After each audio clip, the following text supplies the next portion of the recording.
master, welcome back again to our channel. Panibagong araw, panibagong kabanata na naman ang pagsumasamayin natin ngayong araw na ito. At kung bago ka sa ating channel, pag-click ang subscribe button and hit the notification bell para updated kayo sa ating mga susunod na videos. So mga master, bago natin simulan ang ating kabanata ngayong araw na ito, huwag po sana natin skip yung ads mga master no, dahil malaking bagay na po yan sa ating munting channel. So simulan na natin kabanata ngayong araw na ito. Let's go! Kabanata 471 hanggang 500. Ang dakilang security guard. Kabanata 471 ang walang awang si Maurice Singleton. Nang marinig ang mga salita ni Whitley, napataas ang kilay ni Yusuf Zoc nang mahulaan niya na sa susunod na 9 na pasyente, malamang na may mga individual na ipapadala ng ilang organisasyon na naglalayong makuha ang gamot na ginamit niya sa paggamot ng mga pasyente. Ang hindi niya inaasahan ay sa loob ng bansa, gagawin nila ang lahat para lang makapag-ayos ng 3 tao. Ayokong makipag-usap sa'yo. Huwag mong subukan ang pasensya ko, sumulyap si Yusuf Zoc sa kanya, walang pakialam sa kung sino man ang nagpadala sa 9 na pasyenteng iyon, magpapatuloy lamang siya ayon sa kanyang plano, interesado lamang sa bayad, nang hindi na nagtatanong pa. Sandali na natigilan si Whitley. Ang impormasyong natanggap niya ay nagpapahiwatig na si Yusuf Zoc ay isang malandi, bakit nga ba hindi ito nagpakita ng pagiging maginoo nang makilala siya? Hindi pa ba sapat ang ganda niya? Sige, Yusuf, totoo ang sinabi ni Whitley. Nagbayad na kami ng deposito, at kung ibibigay mo sa amin ang formula, babayaran namin agad ang natitira.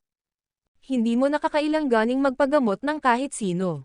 Kumusta? Biglang sabi ni Devon. Napakamot si Yusuf sa ulo, sa totoo lang ay nagtataka kung ano nga ba talaga ang kanyang purple water drop, ngunit nang subukan niya itong subukan ng mag-isa ilang araw na ang nakalipas sa tea house, isang patak lang ang magagamit niya kada araw, hindi naman ito limitado.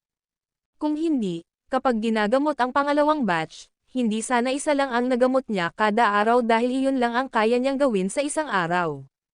Isa pang problema ay, bukod sa pagpasok sa katawan ng tao, ang purple water drop ay naglalaho sa loob ng 3 minuto kahit saang lalagyan pa ito ihulog.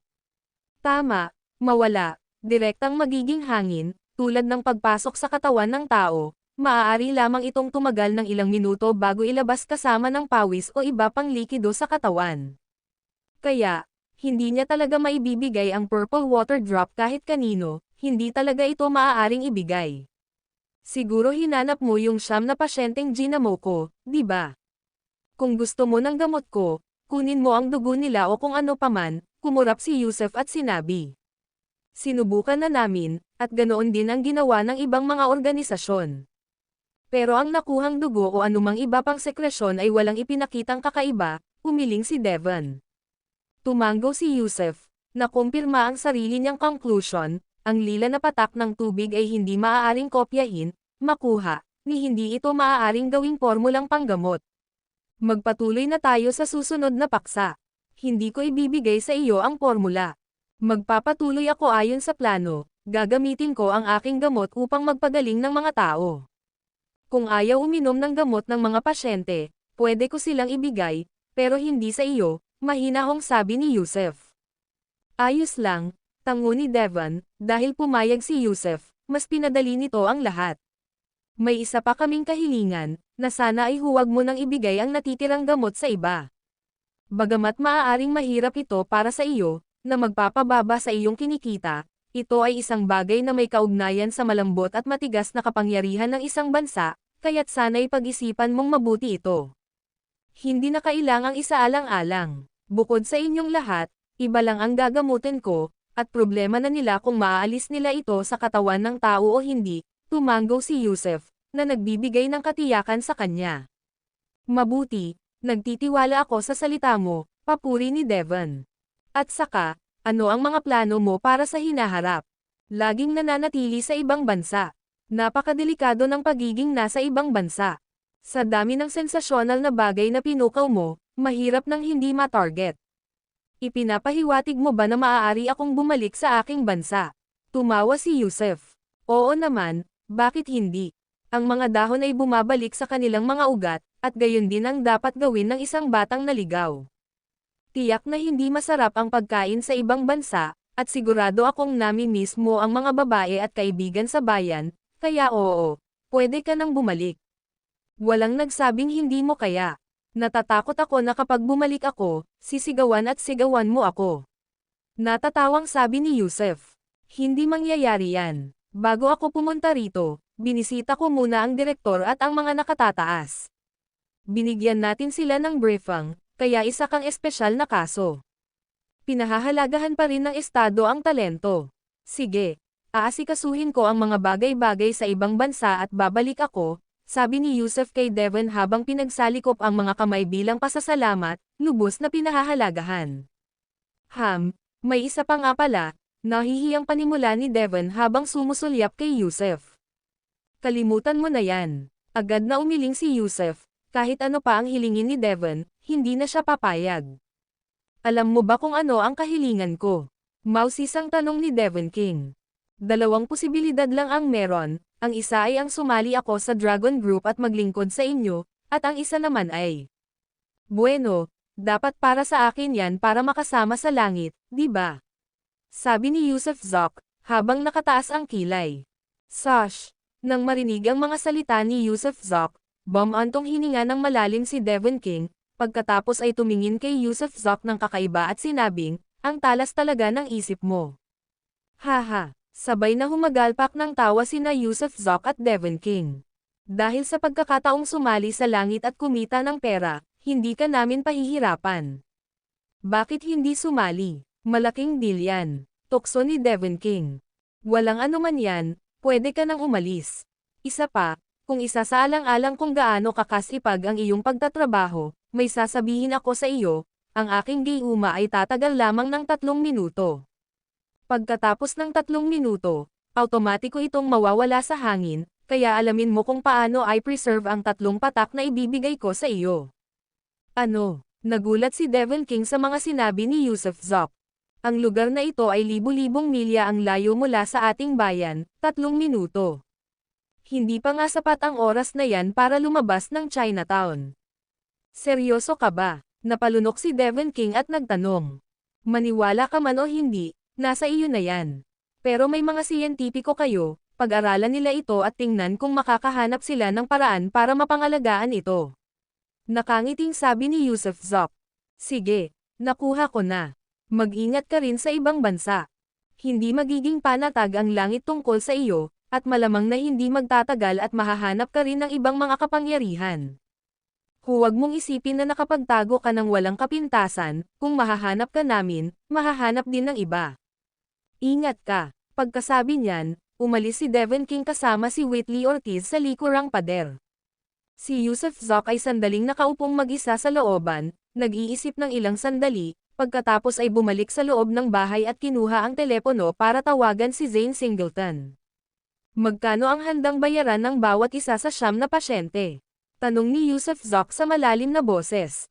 Ama, yumaman na tayo, tila nanginginig sa tuwa si Zane Singleton. Ang mga deposito pa lang mula sa 9 na tao ay umabot na sa 10 bilyong dolyar ng US.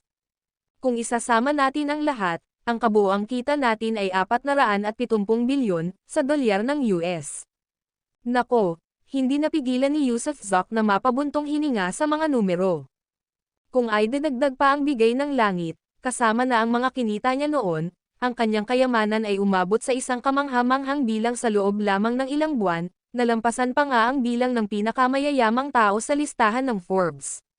Siyempre, ang tinaguriang pinakamayamang taong inanunsyo sa Forbes ay isang komedya, ang tunay na mayayaman sa mundo ay hindi kailanman napapasama sa Forbes. Ayusin ang pagpunta ng 9 na pasyente sa Los Angeles, ang partikular na lokasyon para sa paggamot ay ipapaalam sa pamamagitan ng telepono. Sisimulan na namin ang paggamot sa unang pasyente sa susunod na araw. At saka, Zane, takpan mo ng maigi ang bibig ni na Paul, David, at ng iba pa. Boss, may hindi ka alam. Bulong ni Zane Singleton, sina Paul, David, Nicholas, at ang mga kasama nila, na aksidente sila at nahulog sa dagat ilang araw na ang nakalipas, lahat sila ay patay na. Ngayon, si Elena na lang ang natitirang nakakaalam ng tunay mong pagkatao. At naaalala ko na hindi rin marunong lumangoy si Elena. Dapat ko ba siyang imbitahan para magbakasyon? Ikaw ang nag-alaga sa kanila. Nagulat si Yusuf Zoc. Nag-isip sandali si Zane Singleton at saka sinabi, hindi mapayapa ang mundo dyan. Maraming tao ang gustong malaman ang iyong pagkakakilanlan. At dito, sila lang ang nakakaalam. Kaya, ang pinakamahusay na paraan para takpan ang kanilang mga labi ay ang aksidenteng pagkahulog sa dagat. Sige, mas matigas ka pa nga sa akin, pero gusto ko. Tumawa si Yusuf Zoc, huwag na nating pansinin si Elena, tinutulungan niya akong magtayo ng isang organisasyon ng intelihensya ngayon. Isa pa, hindi ko kayang patayin siya, kahit na wala akong nakikitang mangyayari sa pagitan naming dalawa. Ang pagkakaroon niya sa tabi ay talagang nakakapagpasaya sa buhay, hindi ba? Tama ka talaga, boss. May nakalimutan akong sabihin sa iyo, pumanaw na ang nanay ko, at ang asawa ko at si Matt Helen ay nasa Wuhan, China na ngayon. Ang ibig mong sabihin ay Wuhan, di ba?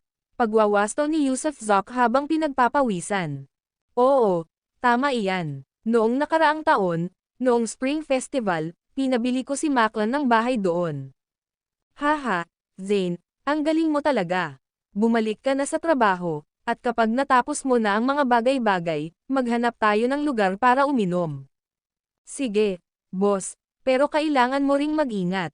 Ang 9 na pasyenteng iyon ay maaaring sumubok ng isang bagay habang ginagamot ka, o maaaring pain lang sila para akitin kang umalis. Kaya sana ay handa ka na, at ako rin ay magiging handa. Ang video na ito ay edited by Urban Storytelling. Kabanata 472 Paggamot sa sakit ng ganito. Si Maurice Singleton ay isang matanda at tusong lalaki, kaya naman, kahit walang tagubilin ni Yusuf Zoc, nakagawa na siya ng mga kaukulang kaayusan. Alam din niya na nakikipaglaro siya sa apoy kay Yusuf Zoc at ang isang pabaya na galaw ay maaaring masunog ang kanyang sarili, at dahil ayaw ni Yusuf Zoc na malaman ng iba ang kanyang pagkakakilanlan, ang tanging paraan upang matiyak na ang mga nakakaalam ng pagkakakilanlan ni Yusuf Zoc ay magpakailanman na patatahimikin ay ang pagpapalangoy sa kanila kasama ng mga peteng. Patay na ang lahat ng nakakita o nakakilala sa tunay na pagkakakilanlan ni Yusuf Zoc, kaya naman, nang sinubukan ng iba na imbestigahan ang tunay na pagkakakilanlan ni Angel, siya na lamang ang kanilang maituturing na simula. At sa huli, kung misteryoso siyang nawala habang kasama si Yusuf Zoc, si Mr. Si Angel ay mananatiling isang palaisipan magpakailanman. Bukod dito, sa panahong ito, sinimulan din niyang makipagtransaksyon sa mga ari-arian sa Juarez, ibinenta ang ilang fixed assets sa mababang presyo at inilipat ang ilan sa mga hindi kanais-nais na negosyo sa iba. Gusto na niyang tuluyang magretiro sa negosyo. Total, ang negosyo nila sa Juarez ay kumikita mula sa mga armas at droga, pero malamang hindi pa rin kumikita ng ilang bilyon kada taon, ngayon. Kumita ang kanyang amo ng daan-daang bilyon sa loob lamang ng ilang buwan. Kaya sa halip na makisali sa mga mapanganib na industriyang iyon, mas makabubuting sundin na lang niya ang kanyang amo mula ngayon, at tila kailangan din ng amo ng isang tapat na mayordomo. Sinimulan niyang ayusin ang mga oras ng paggamot at ang pagkakasunod-sunod ng ranggo para sa huling 9 na pasyente at nagpadala ng 9 na email ng naaayon, na nagpapaalam sa kanilang lahat na pumunta sa Los Angeles at pagkatapos ay maghintay para sa kanyang abiso tungkol sa lokasyon ng paggamot. Siyempre, ipinaalam din niya sa kanila ang iba't ibang mga kinakailangan at protocol para sa paggamot, tulad ng pasyente lamang ang pinapayagan habang ginagamot, kung saan ang mga miyembro ng pamilya o bodyguard ay kailangang maghintay sa labas, at ang bilang ng mga kasamang bodyguard na hindi hihigit sa 10, bukod sa iba pang mga bagay. Para sa mga kadahilan ng pangkaligtasan, maraming araw na siyang nagplano. Gayun din, ang mga miyembro ng panlabas na sirkulo ni Juarez ay pumunta sa Los Angeles. Ang mga taong ito ay maaaring maging kapakipakinabang sa mga kritikal na sandali, lalo na sa mga bar ilan, dahil sila ay may karanasan. Umalis si Yusuf Zoc sa tea house ng magdamag, at bago siya umalis, kumuha muna siya ng isang kahon mula sa ilalim ng tile sa labas ng kanyang kwarto.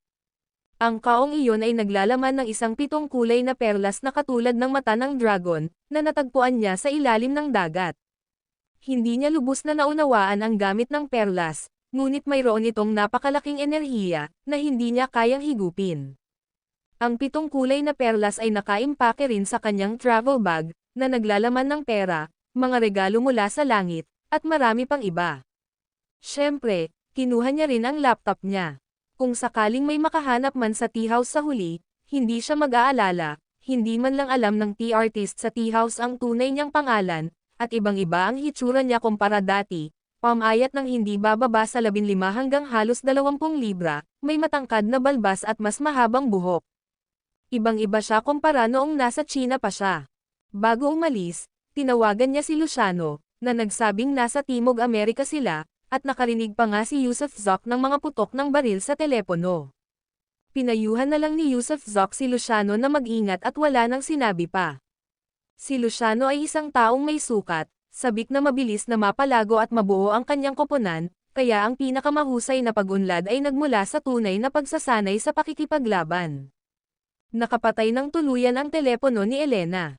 Dahil nabihag siya ng mga tao ng langit noong huling pagkakataon, hindi na siya nang ahas na maging pabaya pa at sinabi rin kay Yusuf Zoc sa isang email na mamamatay siya at ipahahayag sa mundo na wala na siya, pagkatapos ay lihim siyang magtatago, at magsisimulang bumuo ng isang network ng panektik para kay Yusuf Zoc.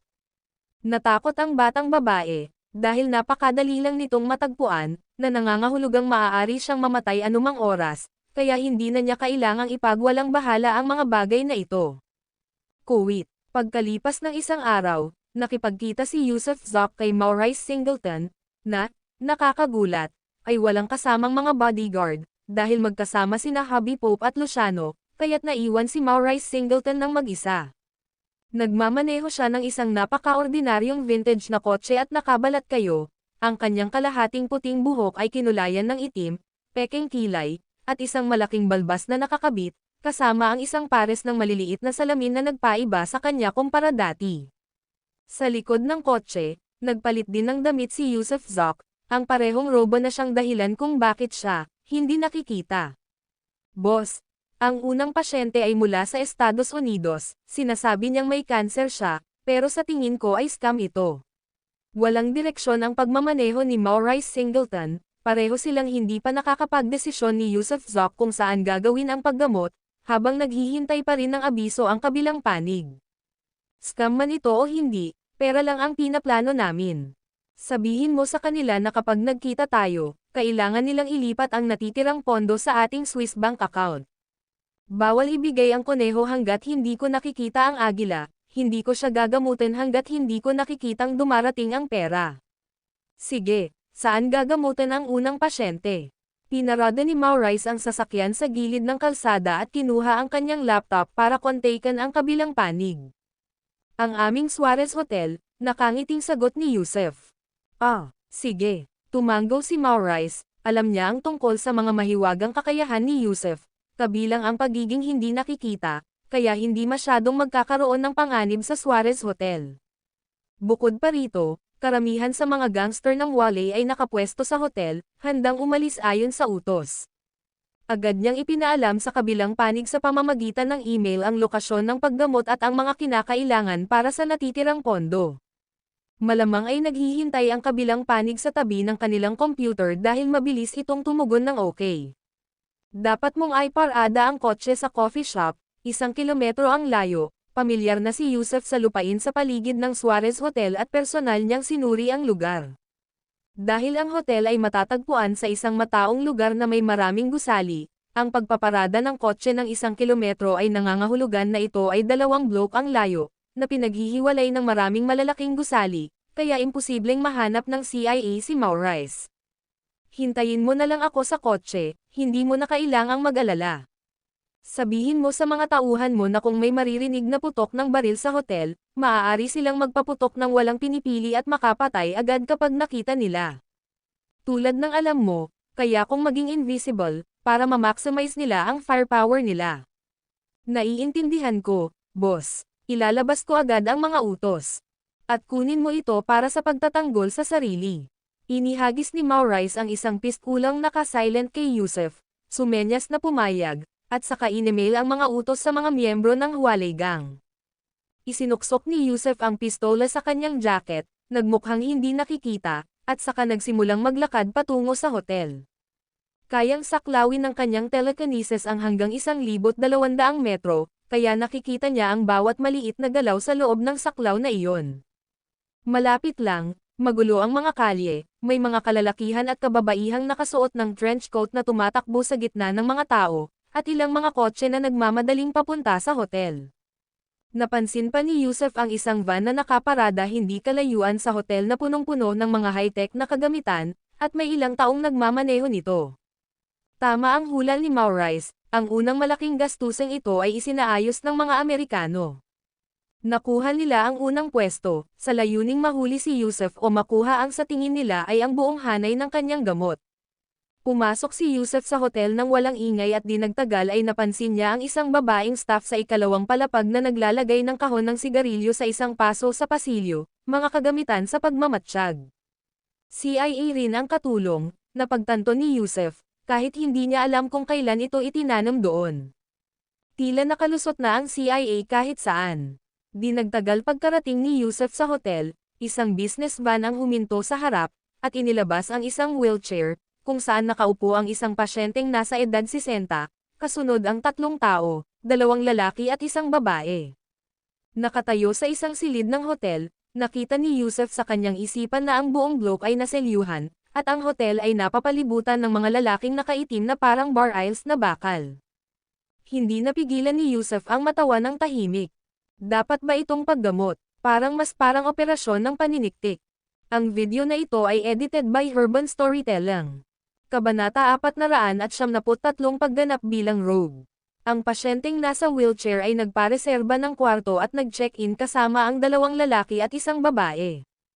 Gayunpaman, pagpasok pa lang nila sa silid at bago pa man sila magkaroon ng pagkakataong magkabit ng anumang aparato sa pakikinig o pagfilm, nagulat sila nang makitang bukas ang pinto ng banyo, at lumabas ang isang taong nakasuot ng itim at pulang roba.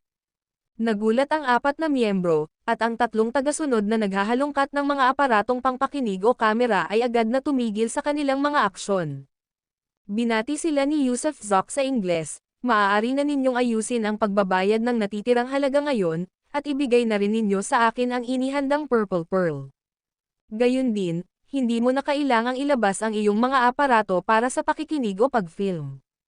Mayroon kang 2 minuto. Pagkatapos niyan, sisimulan ko na ang paggamot. Ikaw ba si Mr. Angel? Ako, si George. David, pagbati sa iyo. Ang pasyenteng nasa wheelchair ay tunay ngang may sakit na ekspresyon, siya ay tunay na may sakit o marahil ay nakikipagtulungan lamang sa gobyerno ng Estados Unidos. Habang nakayuko, inabot niya ang isang napakaliit na kahon sa kanyang dibdib. Tumanggaw si Yusuf Zoc at kinuha ang kahon. Gumamit na siya ng telekinesis para matiyak kung naglalaman nga ito ng Purple Pearl na hinahanap niya. Bayaran mo na, limitado na ang oras ko. Nagpalitan ng tingin ang 3, at pagkatapos ay kinuha ng isa sa kanila ang isang cellphone, nagdial ng numero, at mamulong ng ilang salita. Mabuti pa't huwag ninyo akong guluhin 3. Marahil ay natutunan mo na rin na ang mga taong nagtangkang manlay sa akin ay nakikilala na ngayon si Satanas, sabi ni Yusuf Zoc, habang matamang nakatingin sa 3. Malamang na mga ahente ng CIA sila na nagpanggap na mga attendant, dahil bawat isa sa kanila ay may dalang 2 pistola, at ang kanilang mga relo, cellphone, sinturon, at iba pa ay pawang magkakaiba. Dahil alam na nahulaan na ni Yusuf Zoc ang kanilang mga pagkakakilanlan, biglang naglabas ang babaeng ahente ng isang badge at ipinakita ito sa harap niya, Mr. Angel. Pinaghihinalaan kang ilegal na nagsasagawa ng medisina at umiiwas sa malalaking buwis, kaya't makipagtulungan ka sa amin para sa investigasyon. Whoosh! Akmang bubunutin na ng baril ang 2 pang lalaki. Gayunpaman, nang madampi na ng kanilang mga kamay ang mga baril sa kanilang baywang, hinugot ni Yusuf Zoc ang kanyang baril at pinaputok ng mas mabilis kaysa sa kanilang makakaya. Kulog! Kulog! 2 mahinang putok, at sa isang iglap ay tinamaan ng bala ang mga pulso ng 2 ahente. Hindi niya sila pinatay kundi sinugatan lamang. Malapit nang matapos ang oras, at hindi pa dumarating ang natitirang bayad, sabi ni Yusuf Zoc, habang nakatutok ang baril sa babae. Ginoo, Angel, sa paggawa nito, kinakaharap mo ang gobyerno ng Estados Unidos, sabi ng babae sa seryosong tono. Tapos na ang oras, Palm. Walang interes si Yusuf Zoc na makipag-usap sa kanila ng walang kabuluhan, malinaw na nahuhuli sila sa oras, kaya nagsimula siyang umatras patungo sa bintana habang nagsasalita. Hindi, maghintay ka lang, Mr. Angel. Ako na ang magbabayad, nabahala si George, ang may sakit na pasyente. Agad niyang kinuha ang sarili niyang telepono, nag-dial ng numero, at saka sumigaw sa nasa kabilang linya para magbayad. Tumigil si Yusuf Zoc at tahimik na naghintay. Pagkalipas ng 1 minuto, may narinig siyang text message sa telepono niya. Napakagaling, natatawang sabi ni Yusuf Zoc, tumayo kayong tatlo. Siya, nagbigay ng senadoryas ang babaeng ahente, at dahan-daang lumingon silang tatlo.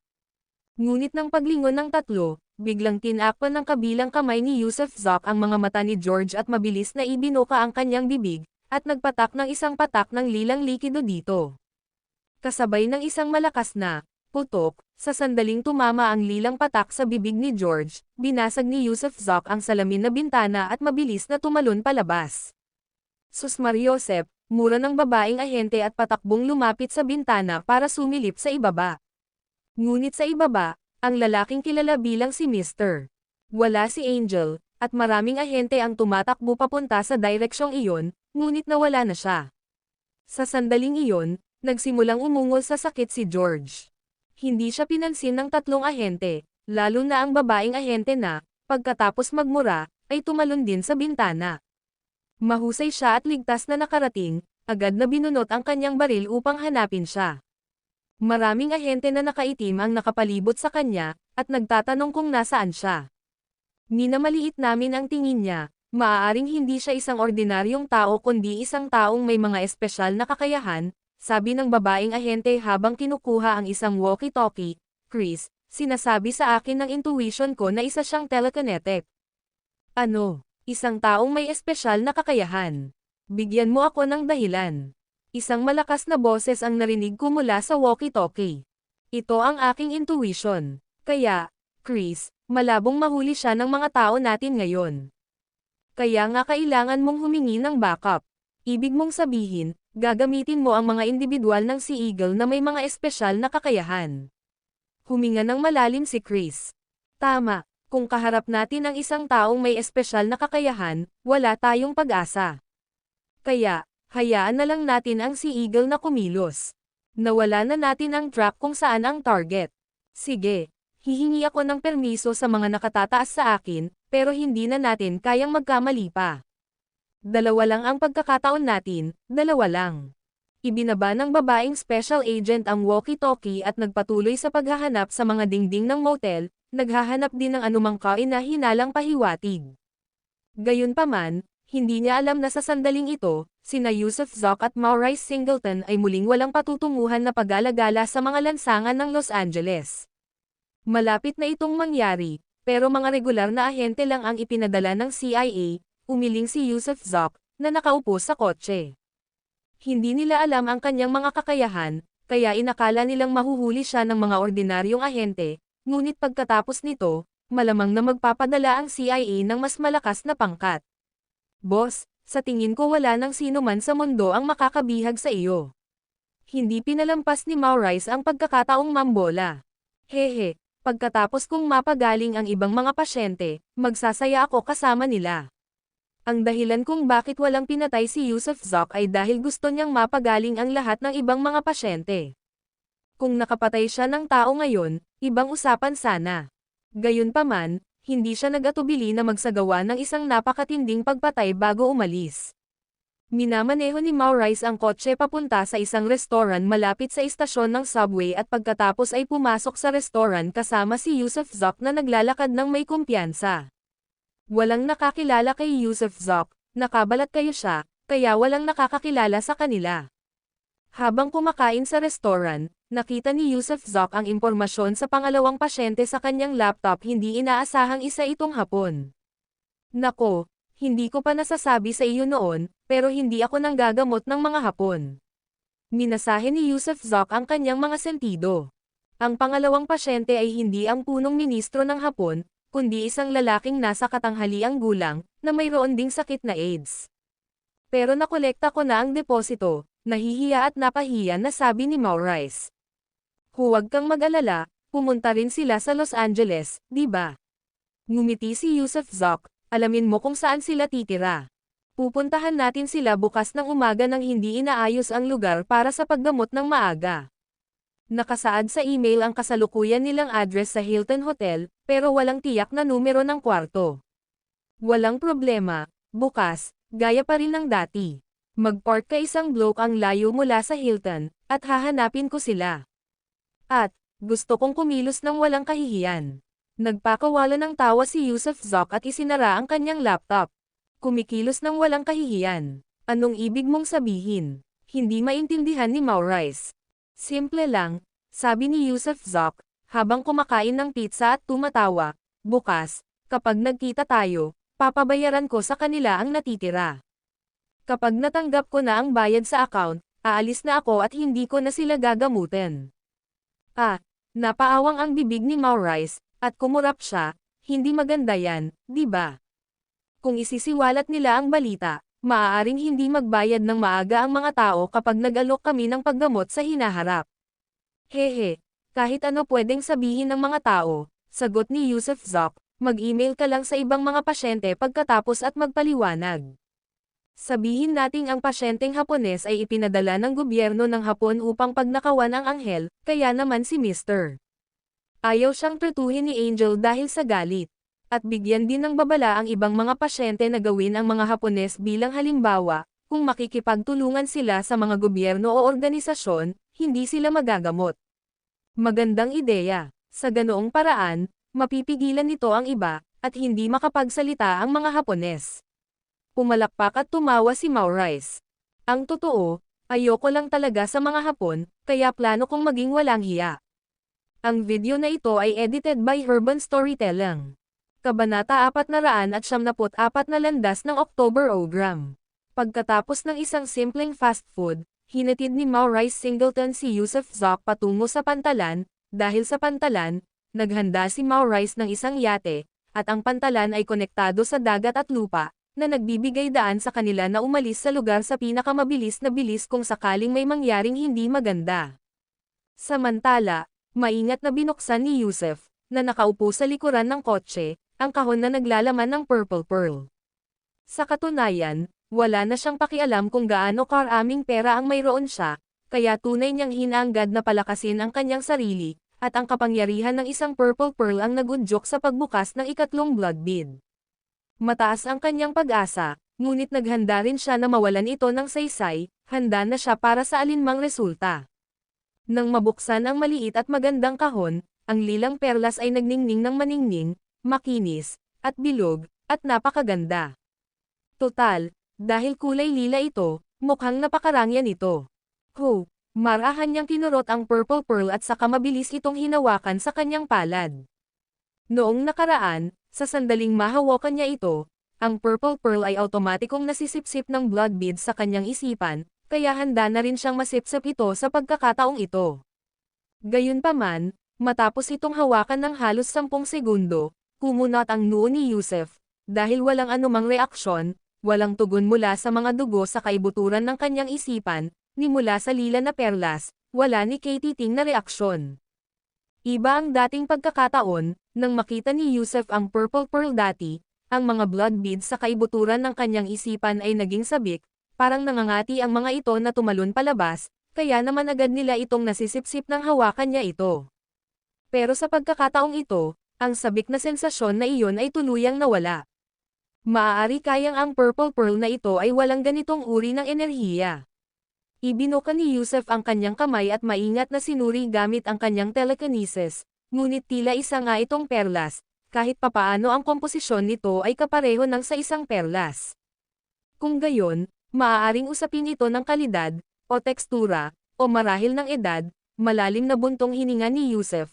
Iniisip na ang perlas na ito ay maaaring ilang taon pa lamang, na nangangahulugang ang enerhiyang nakaimbak dito ay balewala lamang, o marahil ay wala itong anumang espiritual na kapangyarihan, kaya walang reaksyon mula sa mga blood beads.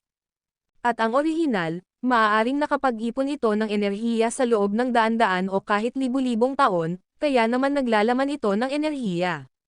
Siyempre, hindi rin niya alam ang katangian ng enerhiyang ito. Boss, anong problema? Mahinang tanong ni Maurice nang makita ang malungkot na ekspresyon ni Yusuf sa rearview mirror. Walang silbi sa akin itong purple pearl, hindi ang tipo na hinahanap ko. Sus Mariosep, niloko tayo ni George. Hinampas ni Maurice ang manibela at nagmura.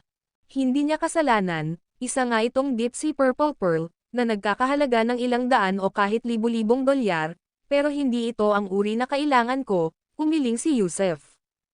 Kung gayon, anong uri ng purple pearl ang hinahanap mo? Tanong ni Maurice, na naguguluhan. Hindi mo maiintindihan kahit sabihin ko pa sayo, at ako rin, hindi ko rin lubos maintindihan ang sarili ko. Tingnan natin ang iba pang 8, buntong hininga ni Yusuf.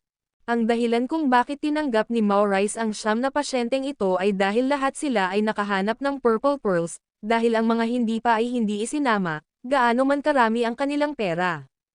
Sa totoo lang, ang mga purple pearl ay hindi naman talaga isang bagay na pambihira o mahalaga, malayo sa kahalagahan ng mga diamante, sapphire, o kahit jade. Kaya, hindi nakakagulat na 9 na pasyente ang nakahanap ng tig-iisang purple pearl. May isang maliit na yate sa pantalan, bagong bili ni Maurice, kung saan silang dalawa mananatili sa susunod na mga araw. Kuwait, lumipas ang gabi ng walang insidente, at sina Yusuf at Maurice ay umiinom halos buong gabi. Bago magbukang liwayway kinabukasan, bumalik na sila sa sentro ng lungsod. Ang pasyenteng Hapones ay nanunuluyan sa Hilton. Bagamat hindi alam ni Yusuf ang eksaktong silid, pagkalapit pa lang niya sa Hilton, agad niyang naramdaman ang presensya ng grupong Hapones gamit ang kanyang telekinesis. Nakatira sa presidential suite, ang pasilyo ay puno ng maliliit na bodyguard na Hapon, habang sa loob naman ng suite ay may mga figurang parang mga butler at katulong, na may kabuoang mahigit 20 katao, lahat ay nagsisilbi sa isang Hapones na nasa katanghaliang gulang na nakaupo sa wheelchair. Ang mga may malubhang sakit ay kadalasang pumipili ng mga wheelchair, dahil ang paglalakad ay pag-aaksaya lamang ng kanilang lakas. Pinagmasdan ni Yusuf Zoc ang eksena gamit ang kanyang telekinesis, at sa wakas ay itinoon ang kanyang tingin sa isang maliit at matandang Hapones sa loob ng 10 segundo. At tila may naramdaman ang matandang Hapones na iyon, napapikit habang lumilingon sa paligid. Isang amo, huminga ng malalim si Yusuf Zoc. Sa grupong ito ng mga Hapones, mayroong isang amo, at ang matandang lalaking iyon ay nasa late glimpse stage man lang, halos kapantay ni Donald Meskipon, o baka mas malakas pa. Siyempre, kahit na nasa parehong kaharian sila ni Donald Meskipon, para kay Yusuf Zoc ngayon, isa itong ganap na pagkatalo, at sa isang pagtambang, maaari pa siyang pumatay sa 1 segundo. Kapag na-activate na ang 3 blood beads, kaya niyang patayin ang kahit sino na nasa Truth Insight stage, at ngayon, dala na niya ang 5 beads at ang unrivaled divine weapon, hindi na siya maaaring takutin ng kahit sino sa kaharian ni Donald Meskipon. Kahit ang mga nasa larangan ng pag-aayuno ay hindi nabanta sa kanya ngayon. Tiwala siyang hindi sila ang kanyang katapat, hindi na kailangan ng divine weapons, hindi na kailangan ng invisibility, hindi na kailangan ng telekinetic penetration, nang ahas siyang makipagkumpetensya sa fasting realm gamit lamang ang lakas. Nakita mo, pagkatapos ay activate ang 5 blood beads, ang kanyang pisikal na lakas ay tumaas ng 9 na beses, at dahil sumabog at gumaling ang kanyang puso, ang kanyang katawan ay tila mas matigas pa. Ang paglalarawan dito bilang mga buto ng bakal at bakal ay hindi pagmamalabas, marahil ay mas malakas pa kaysa doon. Kung sa 3 blood beads ang kanyang lakas ay parang sa isang elepante, ngayon ay taglay niya ang lakas na kasenlakas ng 9 na elepante, isang 9 na beses na pagtaas ng kapangyarihan, ito ang kanyang lubos na pinaniniwalaan. Ang lakas ng 9 na elepante, gaano katikat iyon? Kaya, sa purong pisikal na lakas, hindi siya natalo kan-inuman. Nakatayo siyang mag-isa sa paanan ng hotel, tahimik siyang nanatiling hindi gumagalaw sa loob ng 3 minuto, tinitiyak na walang tao sa paligid ng hotel at normal ang lahat ng kasama ng grupong Hapones. Pagkatapos ay pumasok siya sa hotel at naglakad paakyat sa hagdanan. Sa pagkakataong ito, plinano niyang dayin ang mga Hapones, kunin ang kanilang pera at ang purple pearl, ngunit hindi gamutin ang kanilang karamdaman. Tawagin siyang masama, sabihing tuso, walang puso, walang diwa ng manggagamot, ngunit hindi na sila gagamutin, gagawin ang anumang naisin nila. Ang pinakaayaw niya sa puso ay ang mga Hapones, bagamat hindi niya mismo naranasan ang pambansang kalamidad na iyon, ang mga kalupitang ginawa ng mga Hapones ay hindi mapapatawad. Hindi makatao ang mga Hapones noong panahong iyon, ang pinakakasuklam-suklam na bahagi ay hindi lamang ang pagpatay sa mga Tsino, kundi ang pagtrato sa kanila na parang mga baboy at aso. Hindi pa kasama rito ang iba, kundi kunin natin ang Unit 731, halimbawa, noong nagsagawa sila ng mga eksperimento sa bubonic plague, mga buhay na dissection, mga iniksyon ng dugo ng kabayo, baka, o aso sa mga buhay na tao, at iba pang kasuklam-suklam na pagsubok gamit ang mga Tsino bilang mga ginipig sa Hilagang Silangan. At hindi na kailangang banggitin pa ang mga massacre, ang pagpuksa sa mga nayon at lungsod, ilang nayon ang nalipol ng mga Hapones sa loob lamang ng isang gabi. Hindi man lang pinapatawad ang mga bata. Wala siyang dahilan para hindi kamuhian ang mga Hapones. Marahil ang ilan ay tumigil na sa pagkamuhi, ngunit hindi ibig sabihin noon ay tumigil na siya sa pagkamuhi. Isa siyang purong nasyonalista, kung hindi sila kabilang sa ating lahi, tiyak na iba ang kanilang mga puso. Sa China, maraming mga nasyonalista na katulad niya. Ang ilan ay tinatawag silang mga galiting kabataan, ang iba naman ay tinatawag silang kaliwa o kanan. Gayunpaman, kaliwa man o kanan, lahat sila ay purong nasyonalista, makabayan hanggang sa kaibuturan, na may mga personal na pananaw lamang na nagpapaiba sa mga nasa kaliwa sa mga nasa kanan. Dumating si Yusuf Zoc sa labas ng presidential suite at dahan-daang itinulak ang pinto, at muling lumitaw ang kanyang di nakikitang anyo. Mga bulalas at sigawan ang umalangaw-ngaw mula sa suite. Isang pamilyar na boses, isang katagang narinig ng di mabilang na beses noon, mag-ingat. Ang video na ito ay edited by Urban Storytelling. Kabanata 475 Hindi ang lila na perlas ang susi. Ang presidential suite ay nalubog sa kaguluhan sa loob ng maikling panahon at ngayon ay naging nakakatakot na tahimik. Ang sigawan na umalangaw-ngaw ilang sandali lamang ang nakalipas ay nawala, kasama ang mayordomo at mga katulong na walang tigil na nagdadaldalan kay Yusuf Zoc. Ang nag-iisang Pipang Realm expert sa silid ay hindi bumangon, isang katana ang nakapatong sa kanyang mga binti, at matamang nakatitig kay Yusuf Zoc na nakasuot ng itim na roba. Pero wala siyang makita. Ang pasyenteng may malubhang karamdaman ay nakakagulat na matatas magsalita ng Ingles, at matapos makalimutan ang kanyang unang pagkabigla, nagsimula siyang makipag-usap ng magalang kay Yusuf Zoc. Bukod sa unang pagsaway, walang mga bumunot ng baril dahil alam ng lahat na ang lalaking nakakostume ay walang iba kundi si Mr. Anghel. Nagkaroon ng masayang pakikipag-usap si Yusuf Zoc sa negosyanteng Hapones na may malubhang sakit, na prangka at umakto na parang wala talaga siyang koneksyon sa gobyerno ng Hapon. Pagkatapos ng maikling pagpapalitan ng mga kaaya-ayang pagbati, inutusan niya ang mayordomo na dalhin ang Purple Pearl at agad na ilipat ang pera. May sakit talaga siyang AIDS, yung tipong ikamamatay kung hindi magagamot. Si Mr. Ba. Kilala ni Figueroa si Mr. Ichiro Ono. Ipinagpatuloy ni Yusuf Zoc ang pakikipag-usap sa negosyanteng Hapones na may malubhang sakit habang hinihintay ang impormasyon sa bangko. Ginoo Ichiro Ono. Si Jiba. Kilala ni Angel si Mr. Ichiro Ono. Si Mr. Nagtatakang tanong ni Figueroa. Oo, nakilala ko siya minsan. Mahigit isang dekada na mula noong huli ko siyang nakita, nagsimula ng mag-imbento ng mga kwento si Yusuf Zoc. Hindi ka ba aware, G? Pumanaw na si Ichiro Ono. Ano? Namatay na ba? Nagpakita si Yusuf Zoc ng gulat sa mukha, kailan ito nangyari? Noong nakaraang taon, sabi ni G. Umiling si Figueroa, ang pamilyang Ono ay bumagsak na ngayon. Naaalala ko noong nakilala ko siya, may kasama siyang batang babae, na nagngangalang Ono. Ano yun? Napakamot si Yusuf Zoc sa ulo niya. Si Yoko Ono, siya si Mr. Ang nag-iisang apo ni Ichiro Ono, pero ngayon, hindi na rin alam kung nasaan si Yoko Ono. Bumantong hininga si Figueroa at muling umiling. Hindi kilala. Biglang bumilis ang tibok ng puso ni Yusuf Zoc, may nangyari kayang kay Yoko Ono. Sa kaibuturan niya ay balisa siya. Ang kagandahan at kaamuhan ni Yoko Ono ay nagugat na sa kanyang puso, at naisip pa niya na dalhin ito sa China balang araw. Pero hindi siya makapagtanong ng sobra kay Mr. Figueroa. May narinig akong text message mula sa telepono, dumating na ang impormasyon tungkol sa paglilipat, at si Mr. Nagsimula ring huminga ng sabik si Figueroa. Maraming araw siyang naghintay, at sa wakas ay nalalapit na ang sandali para mangyari ang isang himala. Sumulyap si Yusuf Zoc sa kanyang telepono, nag-isip sandali, pagkatapos ay itinuro ang People Realm expert na may hawak na espada sa kanyang mga binti. Manatili siya, maaaring umalis ang lahat. Magpapagaling ako. Sige, sige.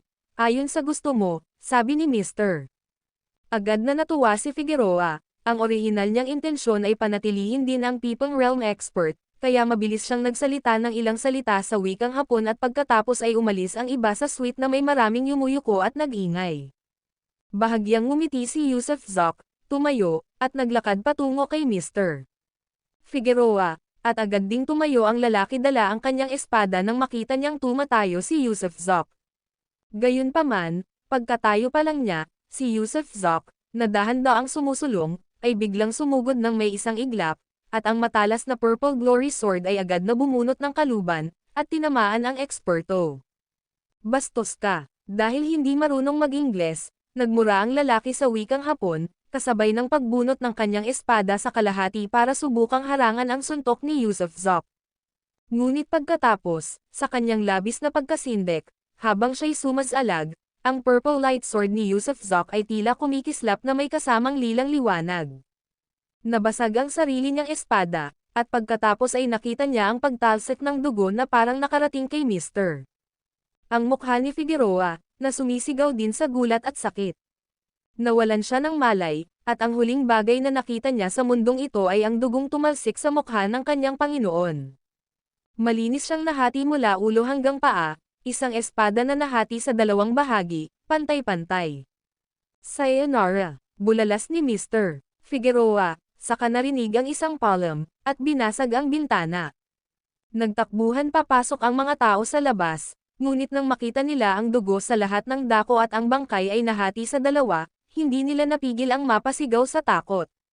Tara na, 1 kilometro ang layo, sumakay si Yusuf Zoc sa isang lumang kotse at mabilis na hinubad ang itim na roba. Ihinto ang sasakyan pagkalagpas natin sa susunod na interseksyon, mag-email, na nagsasabing hindi mapagkakatiwalaan ang pangalawang pasyente, nakipagsabuatan sa gobyerno ng Hapon para hulihin ang anghel, nagalit ng husto ang anghel, nakatakas sa kahihiyan, at nanumpa na hindi na muling gagamutin ang mga mamamayang Hapon, at pinapayuhan din ang ibang mga pasyente na nakipagtulungan sa mga gobyerno o organisasyon na mag-ingat. Kung mayroon mang ibang taong may koneksyon sa gobyerno o iba pang organisasyon, hindi na ibabalik ang kanilang mga deposito, at permanente na silang eco-blacklist. Boss, may natutunan akong bagong idioma. Ang magnanakaw ay umiiyak, tumigil ka, magnanakaw. Tumawa ng malakas si Maurice Singleton. Talagang malisyoso si Yusuf Zoc, at pagkatapos ng insidenteng ito, nagsilbi rin itong babala sa ibang mga pasyente na maging maingat sa pakikipagtulungan sa mga gobyerno. Inikat lang ni Yusuf Zoc ang kanyang mga mata. At saka, boss, may dugo ka, may pinatay ka ba ngayon lang? Patuloy na tanong ni Maurice. Tinanggal ko ang isang eksperto. Wala akong planong pumatay noong una, pero kalaunan ay hindi ko na napigilan ang sarili ko.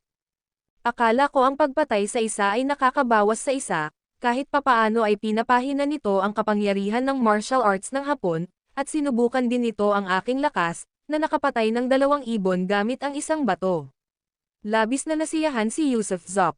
Agad niyang natalo ang isang taong katumbas ni Donald Mesquipon, o kahit na mas malakas ng kaunti, kaya labis siyang natuwa.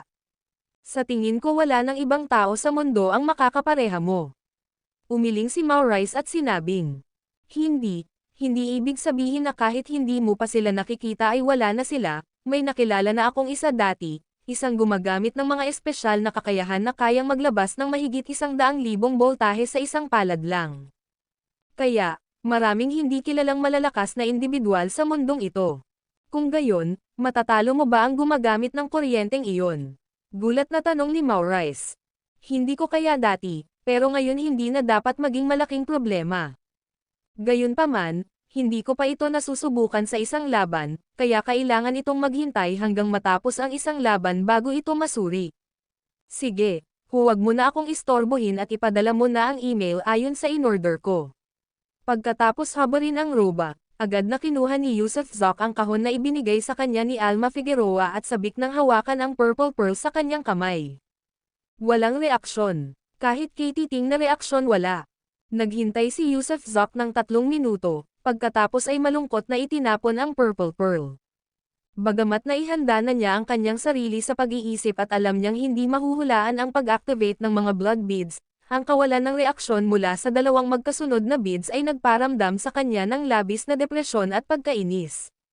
Ang kawalan ng katiyakan ng mga blood beads ay nangangahulugan na hindi niya mahanap ang pattern para paganahin ang mga ito. Siyempre, maaari rin itong dahil ang purple pearl ay hindi pa sapat ang edad at kulang sa enerhiya sa loob, o marahil ay may iba pang mga dahilan. Kung sakaling ang lahat ng 9 na purple pearls ay mawalan ng silbi sa huli, hindi talaga alam ni Yusuf Zoc ang gagawin. Ang mga blood beads ay parang isang mahiwagang kandado, at inakala niyang ang mga purple pearls ang susi, ngunit lumabas na hindi pala ang mga purple pearls ang susi. Ang unang pagkakataon ay na-trigger ng kuryente, ang pangalawang pagkakataon ay nanggalit sa pagkamatay ni Lena Brown, ang pangatlong pagkakataon ay ang purple pearl, at ang pang-4 at pang-5 pagkakataon ay matapos mabigla ng mataas na boltahe, pagkatapos ay 2 beads ang magkasunod na gumana matapos pumutok ang kanyang puso. Walang anumang padron, at hindi naman sa hindi niya naipasok ang mga daliri niya sa mga saksakan ng kuryente, hindi nagalit muli, ni hindi siya nabigong makahanap ng mga purple pearls, ngunit wala sa mga ito ang gumana. Hindi na talaga alam ni Yusuf Zoc ang gagawin, ni hindi niya alam kung paano mabubuksan ang mahalagang ika-6 na blood bead.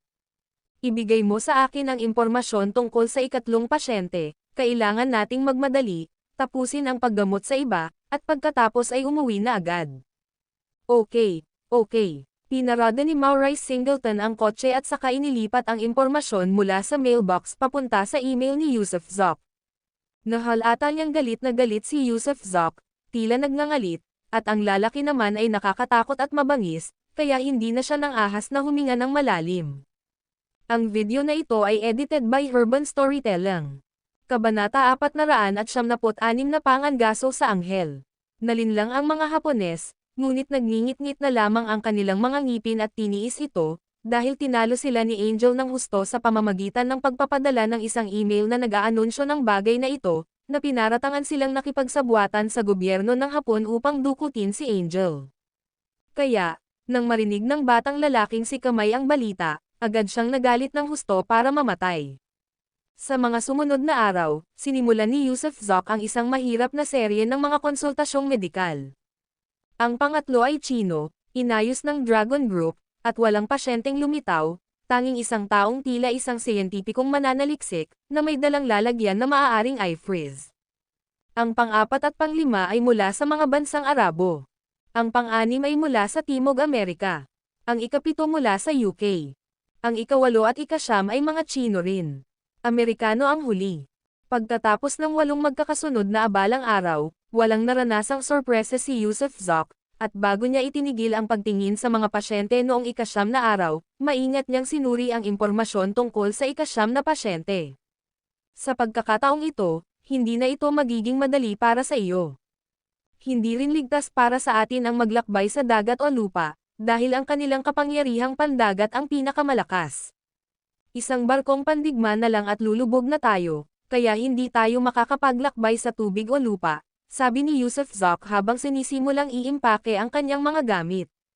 May dala siyang travel bag na may laman na ilang mahahalagang gamit. Kung gayon, paano tayo lalabas? Medyo kinakabahan si Maurice Singleton.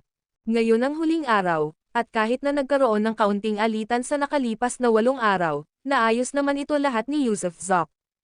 Napakahalaga ng araw na ito, ang huling beses na, at dahil na rin sa Amerikano ang pasyente. Alam na alam niya na pagkatapos ng huling pagkabigo ng CIA, hindi na nila hahayaang magpatuloy ang mga bagay-bagay sa pagkakataong ito. Ngayon, hindi mo na kailangang sumama sa akin. Kunin mo na muna ang mga gamit ko at umalis ka na, nag-isip sandali si Yusuf Zoc at sinabing, maghanap ka ng barkong pangpuslit. Magpupuslit tayo palabas. Hindi naman problema iyan, pero walang mga bangkang direktang papuntang China. Paalala sa kanya ni Maurice Singleton. Hanggal ka, basta't aalis tayo sa teritoryo ng Estados Unidos, tama na, saway ni Yusuf Zoc habang natatawang nagmamakaawa. Kung gayon, pumunta tayo sa Canada. Napakalapit ng Canada sa Estados Unidos, at mayroon din kaming mga taong maaaring kontaken namin doon. Kapag nakarating na tayo sa Canada, pwede na tayong pumunta kahit saan natin gusto. Hindi, tumingin si Yusuf Zoc kay Maurice Singleton, para sa operasyong ito ng pagpupuslit, tayong dalawa lang ang dapat makaalam. Hindi ka rin pwedeng pumunta sa mga tao ni Swiss Suarez. Huwag kang makipag-ugnayan sa kahit sinong kakilala mo. Naiintindihan ko, tumanggaw si Maurice Singleton. Pinaghahanap na siya, hindi lamang sa Estados Unidos kundi pati na rin sa Mexico, at nasa radar ng Interpol.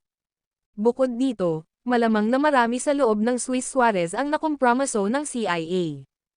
Ito ang gagawin natin, isama mo ako sa paghahanap ng smuggler, at kapag napagkasundoan na natin ang oras ng pagsakay sa bangka, gagamutin ko ang pasyente, at pagkatapos ay aalis agad. Okay, sinimulang iimpake ni Maurice Singleton ang kanyang mga gamit.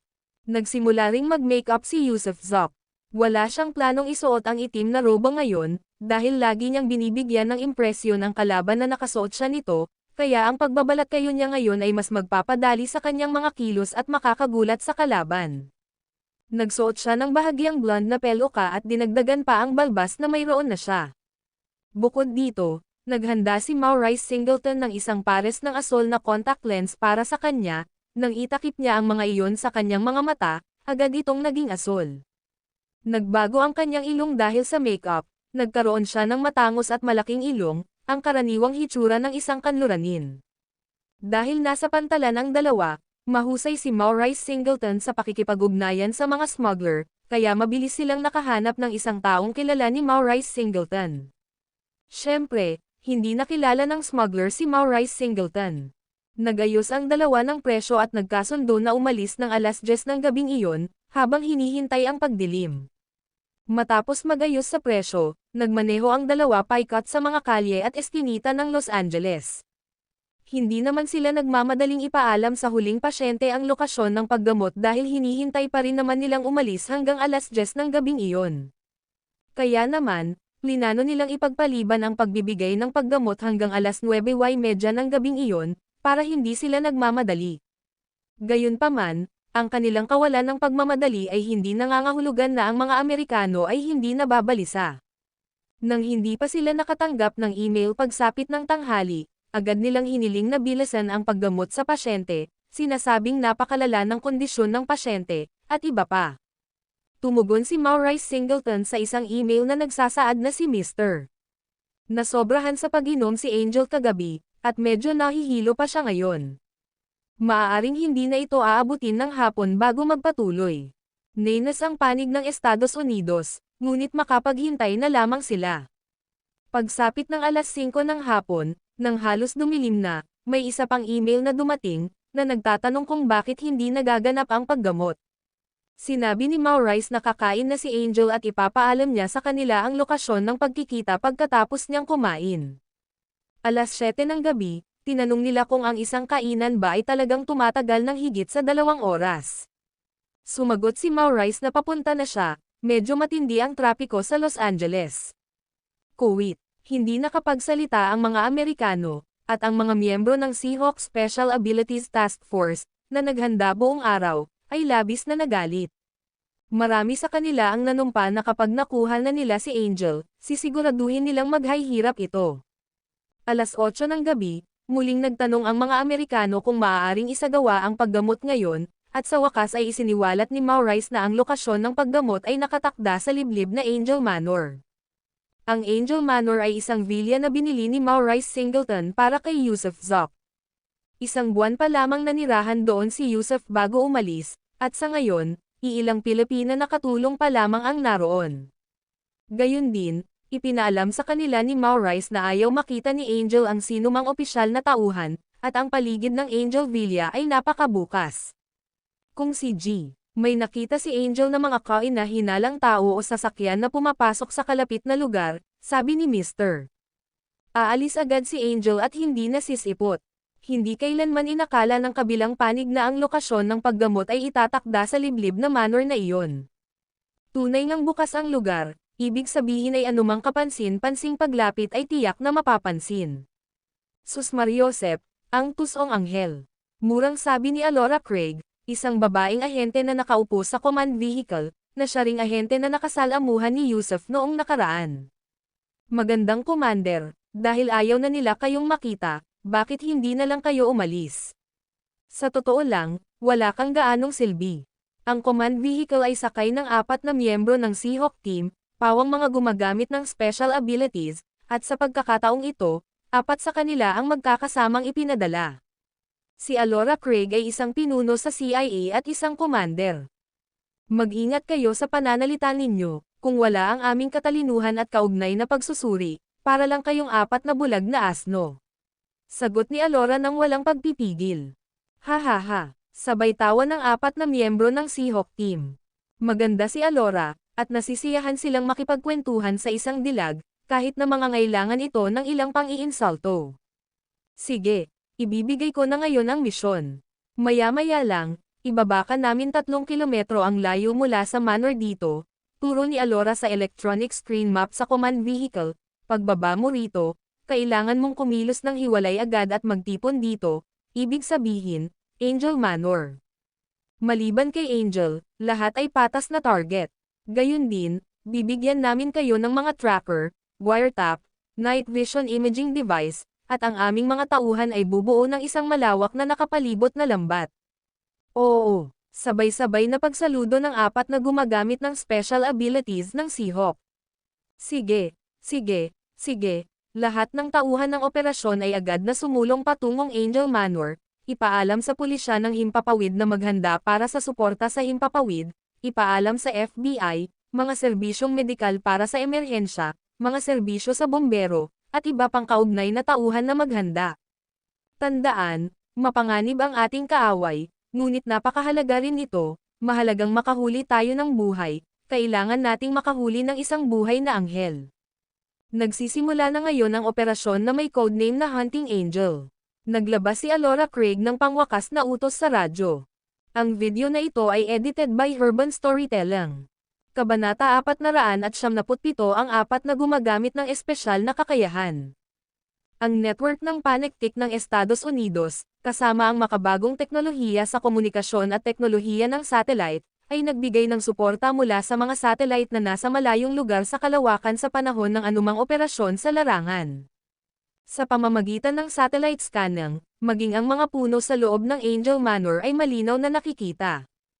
Mabilis na umuusad ang command vehicle, at ang iba pang mga lihim na ahente na nakahimlay sa Los Angeles ay nagsimula na ring kumilos patungo sa kanilang mga nakaplanong posisyon ayon sa schedule. Sa loob ng command vehicle, matapos mailabas ang sunod-sunod na utos, kinakabahang naghintay si Alora Craig sa magiging takbo ng sitwasyon. Sa pagkakataong ito, nagamit na niya ang lahat ng puwersang magagamit, kung makakatakas muli si Angel, tiyak na ibababa ang kanyang posisyon, maging ang White House ay nagbibigay pansin sa insidente. Maganda, relax ka, huwag kang kabahan. Sa pagkilos nating 4, walang makakatakas, sabi ng 4 na miyembro ng pangkat ng Seahawk na kabilang sa American Super Red Special Forces. Ang American Seahawks, tulad ng Dragon Group ng China, ay humarap sa mga isyong lampas sa imahinasyon ng mga karaniwang tao. Bawat bansa sa mundo ay may kanya-kanyang bentahe bukod sa puwersang militar at teknolohiya, mahalaga rin ang talento. Ang mga individual na ipinanganak na lampas sa saklaw ng normal na sangkatauhan ay lubos na pinahahalagahan ng bawat bansa, at ang Estados Unidos ay hindi exception. Sa katunayan, ang kanilang paghahanap ay hindi limitado sa loob ng Estados Unidos, hinanap nila ang mga individual na ito sa buong mundo at pagkatapos, sa pamamagitan ng iba't ibang pamamaraan, nirekrut sila. Pagkatapos ng pagsasanay, naging bahagi sila ng Seahawks.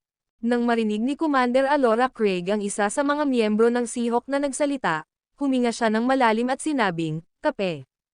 Agad na dinalhan ng isang staff ng isang tasa ng kape si Alora Craig. Humigop siya ng bahagya at saka mausisa na tumingin sa 4 na miyembro ng koponan, bagamat alam kong napakalakas ninyo at naiintindihan kung may mga sikreto kayong dapat itago, Maaari ninyong ibahagi sa akin ang mga bagay na maaari ninyong ibunyag, para ako, bilang isang commander, ay maging handa o sigurado. Ang ganda, ako si Singer, at ipinanganak akong may espesyal na kakayahang kontrolin ang grabidad. Tila si Singer ang pinuno ng apat, at isa rin siyang Aprikano-Amerikano, ang kanyang balat ay singitim ng putik maliban sa kanyang mga ngipin at puti ng kanyang mga mata.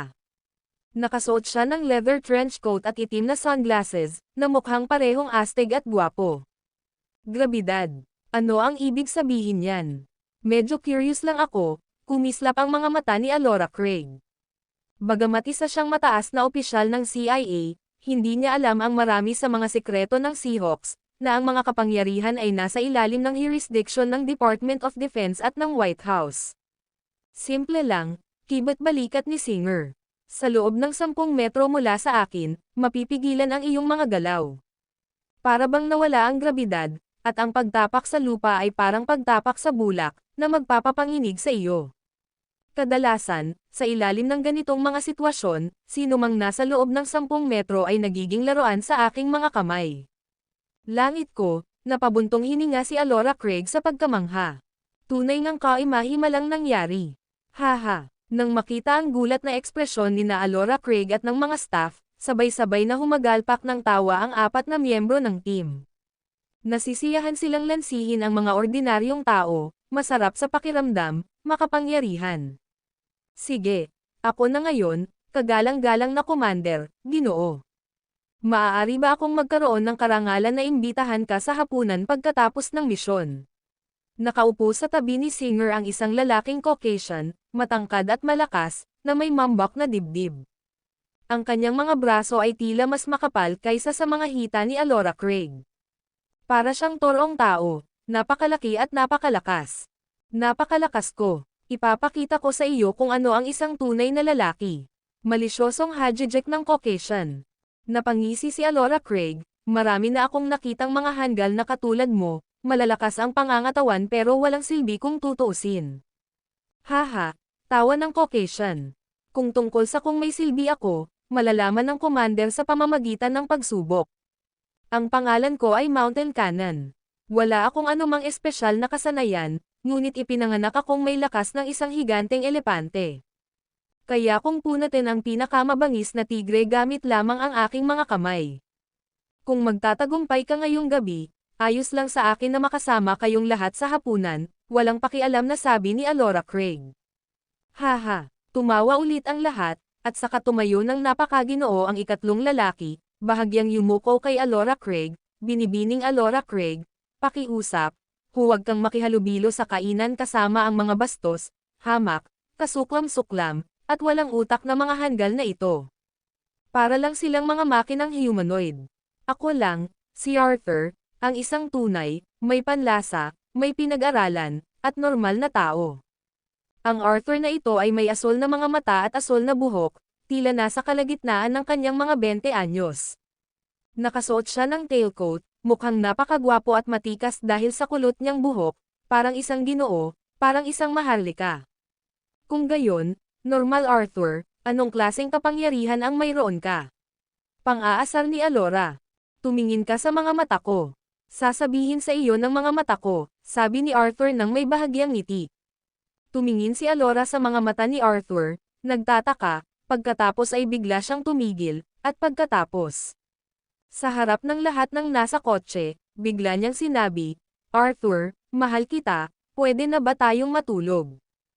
Kasabay ng isang tunog ng smack, habang magpapatuloy sana si Alora sa pagsasalita, isang sampal mula kay Singer ang tumama sa ulo ni Arthur na halos magpatambo sa kanya. Bulgar, marahas, kayong mga makina. Malakas na mura ni Arthur. Natauhan si Alora ngunit wala siyang ideya kung ano ang nangyari, at naguguluhan pa ring laminggalinga sa paligid. Ano ba ang nangyari? Tanong niya. Walang anuman, kinontrol niya ang kaluluwa mo. Isa siyang dalubhasa sa hypnosis, sa sandaling mapatitig ka sa kanya, agad kanyang ma-hypnotize, makontrol ang isang kaisipan sa iyong subconscious. Sige, kakasabi mo lang na mahal mo si Arthur at gusto mo siyang sipingan. Ikaw, pagkarinig sa mga salita ni Singer, halos mawalan ng malay si Alora. Nagpakita ng inosenteng tingin si Arthur at nagkibit-balikat lang.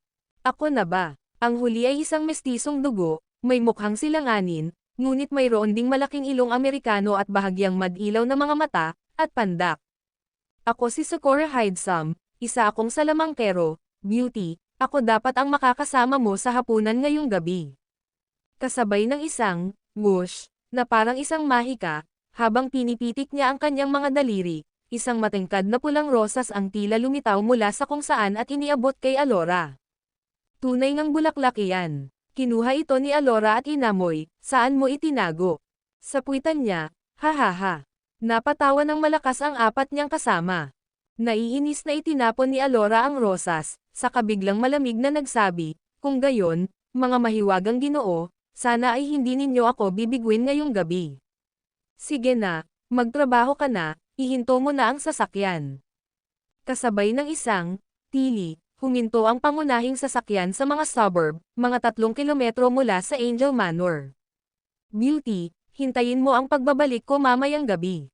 Ipapakita ko sa iyo kung ano ang isang tunay na malaking baril, hahaha, pagmamayabang ni Singer, habang malakas na kumakabog ang kanyang dibdib. Pagkatayo niya, napilitan siyang yumoko dahil napakatangkad niya. Sunod-sunod na lumabas ng kotse sina Singer, Arthur, at Sakura Hidesum. Si Singer, na parang isang maliit na bundok, ay tumalon din palabas, at pagkatapos ay agad na naghiwa-hiwalay ang apat, sumulong patungo sa Angel Villa mula sa iba't ibang direksyon. Ang video na ito ay edited by Urban Storytelling. Kabanata 478 lahat ng uri ng basura. Hawak ni Yusef Zoc ang isang baso ng pulang alak, nakatayong mag-isa sa pasukan ng bulwagan ng Villa, nakatanaw sa bintana. Napakatahimik ng buong Villa, lahat ng mga Pilipina ay pinaalis na ni Maurice Singleton, na pumunta rin sa pier kanina. Sa totoo lang, medyo atubili si Yusef na ibigay ang mansyon na ito, isang tirahan na nagkakahalaga ng halos 10 milyong dolyar ng US. Hindi na siya makakatira rito, at malamang na kumpiskahin ito ng gobyerno ng Estados Unidos kalaunan. Kabilugan at mainit ang buwan ngayong gabi. Tumunog din ng 9 na beses ang orasan sa loob ng Villa. Alas 9 na, oras na para dumating sila. Tunay nga, isang van ang nagmaneho sa loob ng 1 kilometrong radius. Malapit lang sa suburban area ang lugar na ito, at iisa lang ang kalsada papunta sa mansyon, kaya naman halos mapansin ang anumang paparating na sasakyan. Pinalawak ni Yusef ang kanyang telekinesis sa loob ng sasakyan at natuklasan na bukod sa driver, 2 lamang ang tao, isang pasyenteng naka-wheelchair at isang ordinaryong matandang Amerikano, na nakasuot ng tailcoat na parang isang kagalang-galang na Ginoo. Walang iba, maaari kayang nagkamali ako. Nakaramdam ng kakaiba si Yusef at muling siniyasat ang 3 na nasa kotse, ngunit wala namang nakitang kakaiba. Wala nga silang dalang baril, at ang pasyente ay tila tunay na may sakit. May mali. Habang pinagmamasdan niya ang mga galaw sa loob ng kotse, bigla niyang naramdaman ang isang mestisong individual na mabilis na tumatalon sa timog silangan, nakasuot ng kapa at gumagalaw ng napakabilis. Haha, gaya ng inaakala ko, halo-halong lahi. Parang may pamana mula sa silangan doon.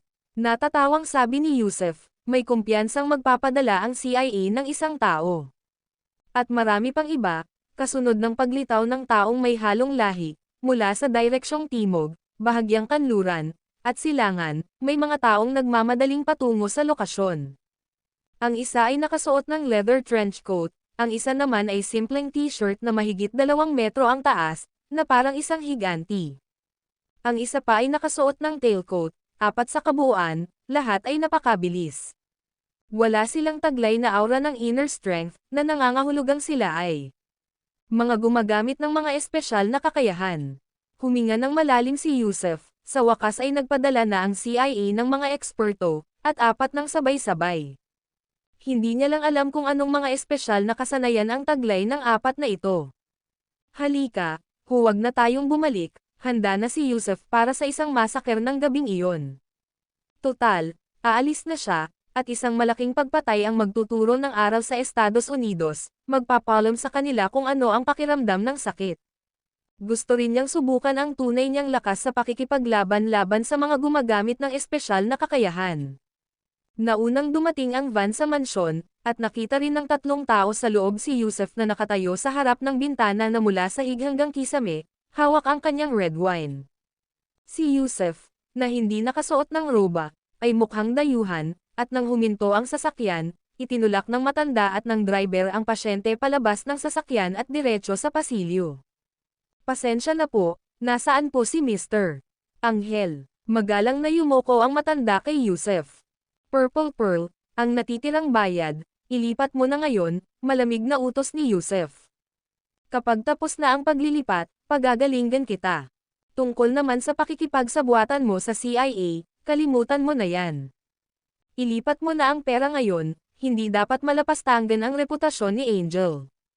Sige, nag-isip sandali ang matanda, may reputasyon nga si Angel, at talagang kailangan nila ang paggaling. Kinuha ng matanda ang kanyang cellphone, nag-dial ng numero, nagbigay ng maikling utos, pagkatapos ay kumuha ng isang maliit na kahon at iniabot ito kay Yusef. Kinuha ni Yusef ang kahon, agad itong ibinulsa, at saka humakbang paatras ng 2 beses dala ang kanyang espada. Malapit na ang 4 na gumagamit ng kakayahan. Mabilis na nakatanggap ng mensahe ang cellphone.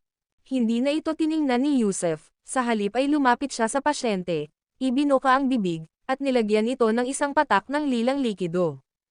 Napakabilis ng prosesong ito. Tumalikod si Yusef sa mayordoma at driver, at tinakpan ang mga mata ng pasyente gamit ang sarili niyang mga kamay, kaya naramdaman na lang ng pasyente na parang lasing at saka nagsimulang uminit ang kanilang katawan. Tapos na ang kasunduan, 3 minuto na lang, at gagaling na siya ng mag-isa. Hey, pagkawala pa lang ng boses ni Yusef ay kumari pa na siya ng takbo palabas, diretsong tumalon papasok sa looban. Dumating na sa looban sina Singer, Arthur, Artie Riemann, at Cherry Blossom Handsome, bawat isa ay nagtatago sa isa sa 4 na sulok. Kasabay nito, ilang kilometro ang layo, naglabas din ng utos si Commander Alora Craig, lahat ng tauhan, pumunta agad sa Angel Villa, hindi na kailangang magtago.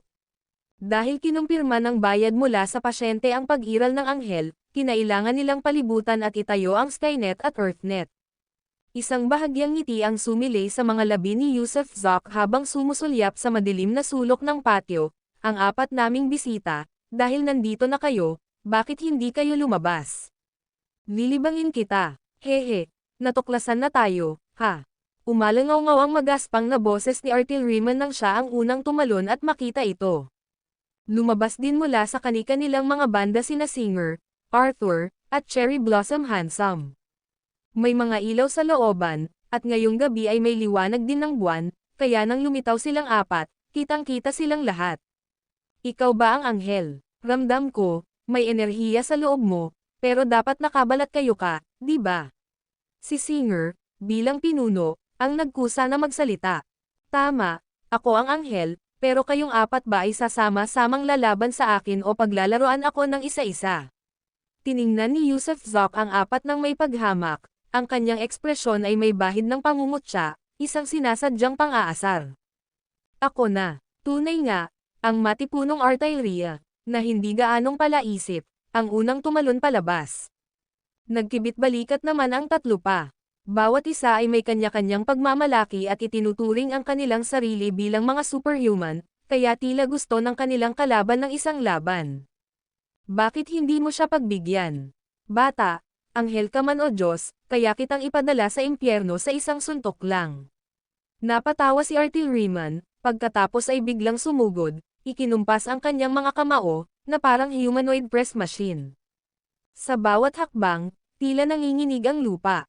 Hindi binunot ni Yusef Zoc ang kanyang espada. Sa halip, huminga siya ng malalim, at sa mahinang pagtapik ng kanyang daliri sa paa, sumugod din siya, direktang sumuntok sa kamao ng Artie Riemann. Gusto niyang makita ang lawak ng kapangyarihan ng iba at subukan ang sarili niyang lakas. Ang marahas na suntok ay lumikha ng tunog ng pagsipol, na parang pinipiga ang hangin sa paligid nito. Ngumisi ang Artie Riemann, ngumiti rin si Yusef Zoc, at saka nagbanggaan ang kanilang mga kamao. Kasabay ng isang, boom, na parang pagsabog, nang magtama ang mga kamao, lumikha ang mga ito ng isang malakas na shockwave at bugzo ng hangin.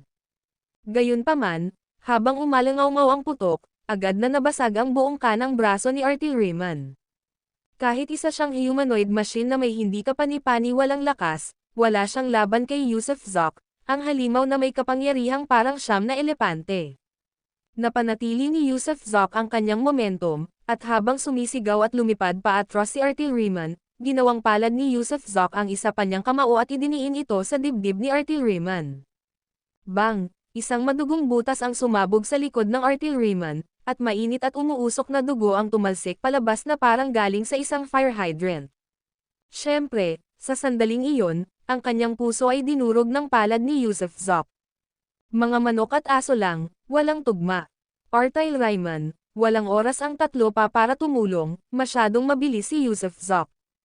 Mula sa pakikipag-ugnayan sa Artilleryman hanggang sa pagbuga ng kanyang puso, tila wala pang isang segundo, kaya't wala na lamang silang nagawang panoorin habang ang malahigant na Artilleryman ay bumagsak ng matigas patalikod. Siyempre, kumikilos na ngayon si Singer, mabilis na papasok sa 10 metrong radius ng labanan. Malakas siyang tumapak sa lupa, at lumitaw ang kanyang gravity superpower. Kumikilos din si Arthur, nakatayo sa tabi ni Singer, ang tingin ay matamang nakatuon kay Yusuf Zok, dahil kung titingnan siya ni Yusuf Zok, tiyak na maaapektuhan siya. Kumilos din si Cherry Blossom Handsome, biglang lumuhad ang lalaking nakaitim na balabal, iniunat ang kanyang mga kamay, at mabilis na nag-project ng hindi mabilang na maliliit, hexagonal na nakatagong mga armas patungo kay Yusuf Zok. Ang video na ito ay edited by Herban Storytelling. Kabanata 479 na paghihiya. Biglang naramdaman ni Yusuf Zok na nanginig ang kanyang katawan, na parang naging bulak ang lupang tinatapakan niya, dahilan para umugoy-ugoy siya. Kasabay nito, 12 ng mga nakatagong sandata na hugis hexagram ang ibinabato sa kanya. Habang naghahabol ng hininga si Yusuf Zok, marahas niyang hinugot ang purple light sword at marahas itong sinaksak sa lupa. Boom! Nang itinulak ang purple light sword sa lupa, sa wakas ay nakahanap siya ng mahina ngunit magagamit na kontrapuwersa mula sa lupa. At sa sandaling naaninag ang puwersa, mabilis siyang humakbang pasulong. Whoosh! Sa isang iglap, 12 ng mga nakatagong armas ang dumaan sa kanya, at sa isang kisap mata, natawid niya ang isang 10 metrong gravity zone, at lumitaw mismo sa harap ni Singer. Natakot si Singer at dali-daling umatras, dahil hindi niya inaasahan na ang kanyang kaaway ay lalakad palabas ng kanyang grabidad at lalapit sa kanya. Ngunit medyo huli na ang kanyang pag-atras, dahil ang espada ni Yusuf Zok ay matalim na ring tumatagos pababa. Walang ibang espesyal na kakayahan si Singer bukod sa manipulasyon ng grabidad, ang kanyang lakas ay mas mababa kaysa sa isang kanyan, at hindi siya bihasa sa paggamit ng mga armas. Maaari lamang siyang umasa sa sarili niyang grabidad upang pumatay sa loob ng gravity zone. Kaya, habang pinapanood niya si Yusuf Zok na itinaas ang kanyang espada para saksakin siya, gulat na gulat niyang itinaas ang kanyang mga braso para harangan, na paralisa sa takot. Hindi pa siya nakakaranas ng ganitong sitwasyon noon at tiwala siyang walang sino man ang makakalabag sa kanyang mga limitasyon sa grabidad. Itinaas niya ang kanyang mga braso sa isang hindi malay na akto. Nais lamang napigilan ang espadang naglalabas ng lilang liwanag na ito sa paglaslas sa kanyang ulo. Gayunpaman, nang makaramdam siya ng matinding kirot, laking gulat niya nang matuklasan niyang wala na ang kanyang mga braso. Pagkatapos, walang sumunod na pangyayari. Paano kayang makayanan ng kanyang simpleng mortal na katawan ang isang tama mula sa Purple Glory Sword? Ang mga huling labi ng kanyang kamalayan ay nanatili sa sakit at pagkawala ng kanyang mga braso, dahil sa sumunod na segundo, ang kanyang katawan ay nahati sa dalawa. Ang baliw na si Yusuf Zok, na parang demonyong tumatalon mula sa impyerno, ay pinatay si Singer sa isang suntok lamang at pagkatapos ay marahas na sumugod kay Arthur na nakatayo sa tabi niya. Nagniningning ang mga mata ni Arthur, tila may mga alon-alon. Habang nagtatama ang tingin ni Yusuf Zok sa kanya, ang espiritual na kapangyarihan ni Arthur ay direktang dumaloy sa isipan ni Yusuf Zok. Whoosh! Si Yusuf Zok, na tumatakbo paarap dala ang kanyang espada na handang sumunggab, ay huminto sandali. Klak-klak-klak-klak-klak, sa malayo, isang pangalawang bagzo ng mga nakatagong sandata mula kay Alora Craig ang dumating. Sa sandaling huminto si Yusuf Zok, 12 ng mga nakatagong sandata ang tumama sa kanyang likuran. Ngunit walang tunog ng mga sandatang tumatagos sa laman, tanging ang tunog ng metal lamang ang narinig, habang lahat ng kanyang nakatagong mga sandata ay nahulog sa lupa. Ano bang nasa utak mo? Plop-plop, pagkalipas ng tila 1 segundo, bago pa man tuluyang makontrol ni Arthur si Yusuf Zok, biglang sumabog ang mga mata niya, parang sisabog dahil sa enerhiyang dumaloy sa kanyang espiritual na kapangyarihan papunta sa kanyang mga mata, at pagkatapos ay sumabog ang kanyang mga mata. Bumagsak siya sa lupa, sumisigaw at nagpupumiglas sa sakit. Agad na natauhan si Yusuf Zok. Ngayon lang, pakiramdam niya ay nahulog siya sa isang itim na butas, walang kaalam-alam sa lahat. Pagkatapos ay nakakita siya ng isang liwanag, isang hanay ng mga butil, ang liwanag na inilalabas ng mga butil ng dugo sa kanyang isipan. Habang kumikislap ang liwanag, nakarinig siya ng mga tunog mula sa labas ng mundo, ang kaawa-awang mga sigaw ni Arthur, at nakaramdam ng sunod-sunod na matinding kirot sa kanyang likod. Mamatay ka, sigaw niya, sabay takbo sa tabi ng halos wala ng buhay na si Arthur at hinati rin ito sa dalawa. Sige, sa pagkamatay ni Arthur, tumalikod siya at itinapon ang Purple Light Sword. Nagpakawala si Alora Craig ng ikatlong bug zone ng mga nakatagong sandata, hindi na mga hexagram kundi mga itim na perlas na sumisitsit sa usok, na parang mga sumasabog na projectile. Naghahanda na siya para magpatuloy sa paghagis. Ang Purple Light Sword ni Yusuf Zok ay sumugod patungo sa kanya sa bilis na mas mabilis pa sa kidlat. Hindi pa nakikita ni Alora Craig ang kinang ng Purple Light Sword nang tumagos na ito sa kanyang noo. Boom boom boom boom boom, sumabog lahat ng itim na perlas sa mga kamay at katawan ni Alora Craig.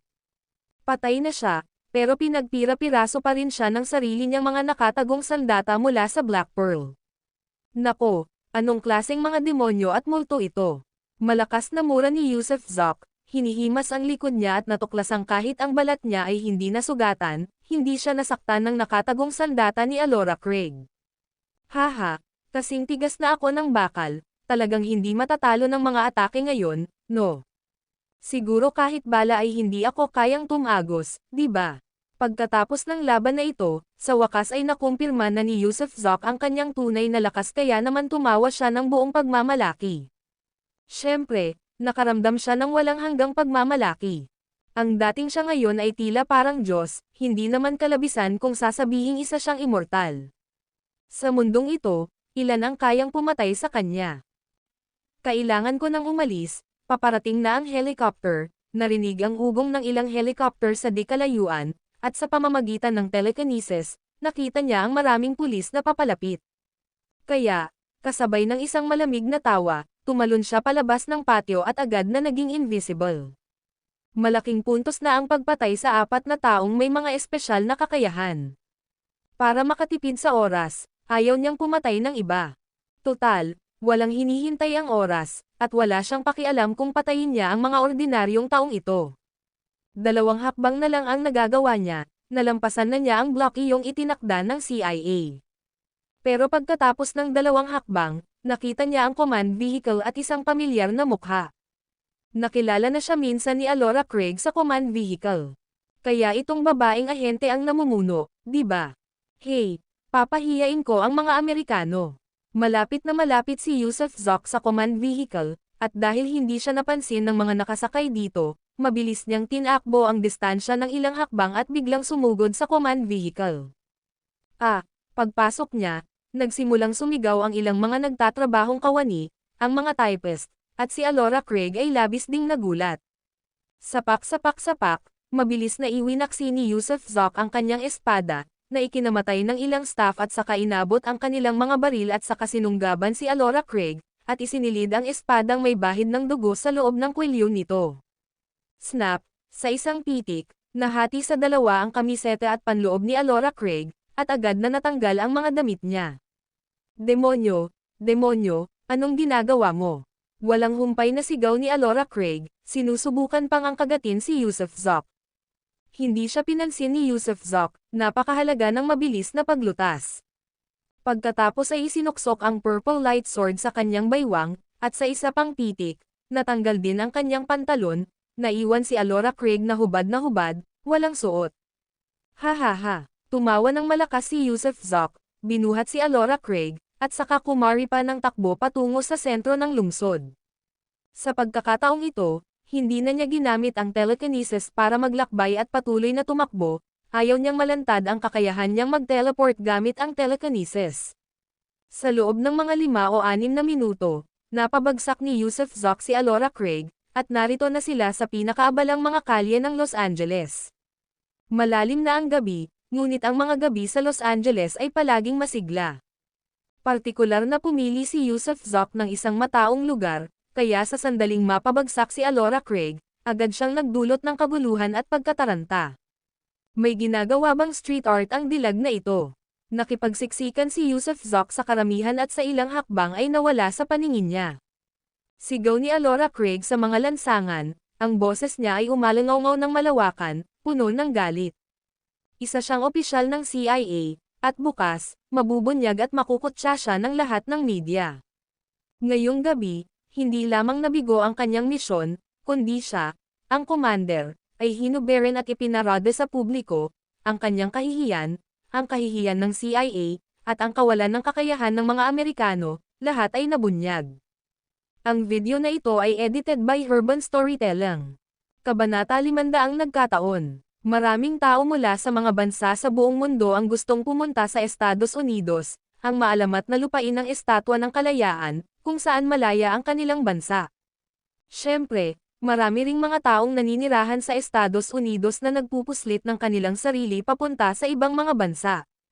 Ang ilan sa mga taong ito ay mga ilegal na immigrant, ang ilan ay mga kriminal, at ang ilan ay mula sa mga bansang Arabo sa gitnang silangan, nahaharap sila sa matinding diskriminasyon at pagmamatsyag sa Estados Unidos. Ito ay dahil maraming mananampalataya kay Allah ang may matinding puot laban sa Estados Unidos. Nagsiksikan sina Yusuf Zoc at Maurice Singleton sa isang maliit na silid sa ilalim ng bangka, habang sa tapat nila ay isang mas malaking silid na puno ng hindi bababa sa 30 tao, napakasikip, mabaho, at napakamamasa-masa. Ang dahilan kung bakit magkahiwalay ang kwarto nilang dalawa ay dahil gumastos ng malaki si Maurice Singleton para suhulan ang mga smuggler. Maging ang treasure sword ni Yusuf Zoc ay pinayagang sumakay noong siya ay sumakay. Ang barko ay naglayag patungo sa dagat, tahimik na patungo sa malalim na karagatan. Pagkalipas ng halos 6 na oras, 2 umuusok na mainit na mangkok ng instant noodles ang inihatid sa kanila ng mga gwardya ng barko. Ito ay isang VIP treatment, na hindi makukuha ng ibang mga stowaway, ang kaya lang nilang gawin ay nguyain ang kanilang mga tuyong rasyon at inumin ang malamig na tubig na dala nila. Boss, kapit ka lang dyan. Hindi magtatagal at lilipat tayo sa ibang barko, at pagkatapos ay magkakaroon tayo ng mas malaking kwarto, humihindyang paumanhin na sabi ni Maurice Singleton, alam na alam niyang kung hindi dahil sa kanya, maaaring nakaalis na ng bansa si Yusuf Zoc sakay ng eroplano. Pinili ni Yusuf Zoc na lumipat sa Canada upang alagaan siya. Ngumiti si Yusuf Zoc nang walang pakialam, at pagkatapos lumunin ang umuusok na pansit, nag-isip siya sandali bago sinabing, hindi ko pababayaan ang aking mabuting kaibigan, at ikaw, ang aking mabuting kaibigan. Labis na naantig si Maurice Singleton, at punong-puno ng luha ang kanyang mga mata. Pagkalipas ng halos 1 araw matapos maglayag ang barkong nagpupuslit, huminto nga ito sa malalim na dagat, kung saan inilipat ang lahat sa isang mas malaking barkong pangkargamento, at ipinaalam sa kanila ng mga nagpupuslit na ligtas na sila. Maurice Singleton, tanungin mo sila kung nasaan tayo, malumanay na utos ni Yusuf Zoc habang sumasakay sila sa barkong pangkargamento. Ito ang malalim na dagat ng Kanlurang Pasipiko. Hindi nila alam ang eksaktong mga koordinasyon, bulong pabalik ni Maurice Singleton. Nakikita ko ang ibang mga barko sa di kalayuan. Kayang shipping lane ito. Sumilip si Yusuf Zoc sa dilim. Kahit gabi na, may mga kislap ng liwanag na makikita sa malayo, na nagmumungkahi ng presensya ng iba pang mga sasakyang dagat. Magtatanong ako, agad na tumakbo si Maurice Singleton patungo sa mga smuggler na sakay ng barkong pangkargamento, naglabas ng ilang dolyar ng US, at maingat na kinausap sila. Maya-maya pa, bumalik si Maurice Singleton at sinabing, isa nga itong daanan ng barko. Maraming barkong pangkargamento na patungo sa kanlurang baybayin ng Estados Unidos ang dumadaan dito. Hinihimok niya tayong bumaba agad sa kubyerta dahil marami ang mga dumadaang barko, at kung mapansin tayo, itatapon nila tayong lahat sa dagat para kainin ng mga piteng. Tara, doon tayo sa baba, tumanggo si Yusuf Zoc nang hindi na nagsalita pa. Nasa teritoryong pandagat pa rin sila ng Estados Unidos, kung saan ang mga dumadaang barko ay patungo sa iba't ibang lungsod sa kanlurang baybayin ng Estados Unidos. Muli, silang dalawa ay walang espesyal na pagtrato at pinagsiksikan sa isang kubo kasama ang lahat.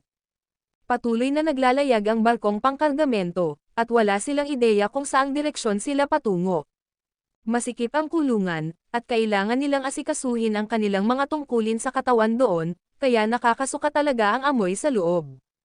Ilang beses, naisip ni Yusuf Zoc na tumakbo papunta sa kubyerta para sa sariwang hangin, ngunit pinigilan niya ang sarili, iniisip na kung may mangyari, mabilis silang aatakihin ng hukbong dagat ng Estados Unidos. Pagkatapos ng 2 gabi at 1 araw, sa ika-4 na gabi ng kanilang paglalayag sa pagpupuslit, umalangaw ang tunog ng busina ng isang barkong pangkargamento. 2 pagsabog iyon, parang 2 magkakilalang sasakyan na nagbubusina habang dumadaan. Agad na inilabas ni Yusuf Zoc ang kanyang telekinesis, at mga 1 milya ang layo, isang barkong pangkargamento ang dumaan sa kanila, na may 5 bituin na pulang bandila ng China.